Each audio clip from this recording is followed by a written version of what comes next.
இங்க நம்ம ஹீரோயினா அவன் பாய் ஃப்ரெண்ட் ஏமாத்தி பொண்ணுங்க தொழில் செய்யற இடத்துல வித்துட்டு போயிடுறான். இது வரைக்கும் வெளி உலகத்தை பார்க்காத இந்த சின்ன பொண்ணு இவங்க கிட்ட இருந்து தப்பிச்சு போக முடியாம கட்டாயப்படுத்தி அந்த தொழிலை செய்ய ஆரம்பிக்கிறா. உண்மையை சொல்லணும்னா இந்த தொழிலை பார்க்குற எல்லா பொண்ணுங்களும் அவங்க விருப்பப்பட்டு இந்த தொழிலுக்கு வரல. எல்லா பெண்களையும் ஏதோ ஒரு விதத்துல கூட இருக்கவங்க தான் ஏமாத்தி இங்க கொண்டு வந்து விட்டுட்டு இருப்பாங்க. அப்படி அதையே மீறி தப்பிச்சு போகலான்னு பார்த்தா கூட இந்த சமுதாயம் அவங்கள நிம்மதியா வாழ விடாது. அதனால இதை அவங்க தலையெழுத்தா நினைச்சு வாழ்ந்துட்டு இருக்காங்க. ஆனா ஹீரோயின் என்னைக்கு இந்த தொழிலுக்கு வந்தாலோ அன்னையில இருந்து அந்த தொழிலே தலைகீழா மாறிடுது. ஏன்னா இதுக்கு முன்னாடி இங்க இருந்த ஓனர் அங்க இருக்க பொண்ணுங்களை ஒரு மிஷின் மாதிரி நடத்தினாங்க. ஆனா ஹீரோயின் அந்த மாதிரி எல்லாம் பண்ணாம அவங்க மனசை புரிஞ்சுட்டு ஒரு நல்ல ஃப்ரெண்டா நடந்துக்கிறா. அதனால இவங்களுக்கும் ஒரு கேங் உருவாடுது. ஒரு நாள் ஹீரோயின் அங்க வேலை பார்க்குற எல்லா பெண்களுக்கும் லீவ் கொடுத்து படத்துக்கு கூட்டிட்டு போறா. அதை ஓனரால தடுக்க முடியலன்னு கோபத்தோட பார்த்துட்டு இருக்காங்க. இப்படியே போச்சுன்னா இவ இந்த இடத்துக்கு ஓனர் ஆயிடுவான்னு ஓனருக்கு பயம் வந்துடுது. ஒரு நாள் மோசமான ஒரு ஆள் வந்து எனக்கு ஹீரோயின் தான் வேணும்னு கேக்குறான். அவன் மோசமானவன்னு தெரிஞ்சும் ஹீரோயினை அனுப்பி விடுறாங்க.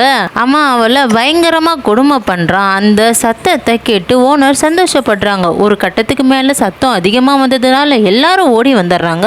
ஓனர் உடனே ஹீரோயினை காப்பாத்துற மாதிரி நடிச்சு அவ ஆசைப்பட்ட மாதிரி ஹீரோயினை பழி வாங்கிடுறான். அடுத்த நாள் பார்த்தா ஹாஸ்பிட்டல்ல ஹீரோயின் உடம்புல 29 தையல் போட்டு வச்சிருக்காங்க. அந்த அளவுக்கு ஹீரோயினை கொடுமை பண்ணியிருக்கான் அந்த அரக்கன். இதை பார்த்த ஓனர் எல்லாமே நம்ம தொழில நார்மல் தாமா, நம்மளால போலீஸ் கிட்ட எல்லாம் போக முடியாதுன்னு சொல்லி ஹீரோயினை பயமுறுத்த பாக்குறா. இதை தெரிஞ்சுக்கிட்ட ஹீரோயின் டைரக்டா போலீஸ் கிட்ட போகாம போலீஸே பார்த்து பயப்படுற ஒரு தாதா கிட்ட போறாங்க. அவரு தாதாவா இருந்தாலும் நல்லவரா இருக்காரு. அவர்கிட்ட இவளுக்கு நடந்த கொடுமையெல்லாம் சொல்லி துப்பட்டாவை கலட்டி காட்டுறா. அதை பார்த்து அவரே கண் கலங்கிடுறாரு. அதனால பாவப்பட்டு கொஞ்சம் பணம் கொடுத்து அனுப்பிடலான்னு பாக்குறாரு. ஆனா ஹீரோயின் எனக்கு பணம்லாம் வேண்டாம், நீதிதான் வேணும்னு கேக்குறா. அன்னையில இருந்து ஹீரோயின் அவரோட தங்கச்சின்னு சொல்லி அவளுக்கு பாதுகாப்பா ஒரு ஆளையும் அனுப்பி வைக்கிறாரு. எப்ப அந்த ஆளு திரும்ப வரானோ அப்ப எனக்கு தகவல் சொல்லுங்கன்னு சொல்றாரு. அடுத்த கொஞ்ச நாள்லயே அவனும் நம்ம ஹீரோயினை தேடி வரான். இவளும் தாதா வர்ற வரைக்கும் அவன் கூட பேச்சு கொடுக்கறான். கரெக்டா அவன் மேல கைய வைக்கும் போது தாதா அந்த இடத்துக்கு வந்துடுறாரு. வந்து அவனை நடு ரோட்ல வச்சு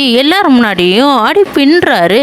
அன்னையில இருந்து ஹீரோயின் ஒரு டானா மாறிடுறாங்க. அந்த ஏரியாலே யாராலையும் எதுவும் செய்ய முடியாத அளவுக்கு மாறிடுறா. இவ இதுக்கு முன்னாடி இருந்த ஓனர் மாதிரி இல்லாம யாரு விருப்பம் இல்லாம இங்க கூட்டிட்டு வந்தாலும் அவங்கள சேஃபா அவங்க வீட்டுக்கு அனுப்பி விட்டுறா. அன்னையில இருந்து டான் ஹீரோயின் மேல இன்னும் மரியாதை அதிகமாயிடுது. அதுக்கப்புறம் அங்க இருக்கவங்களுக்கு ஒரு அங்கீகாரம் கிடைக்கணும்னு, அதுக்கப்புறம் அடுத்த ஜெனரேஷன் பசங்களுக்கும் படிப்பு கிடைக்கணும்னு முயற்சி பண்றாங்க.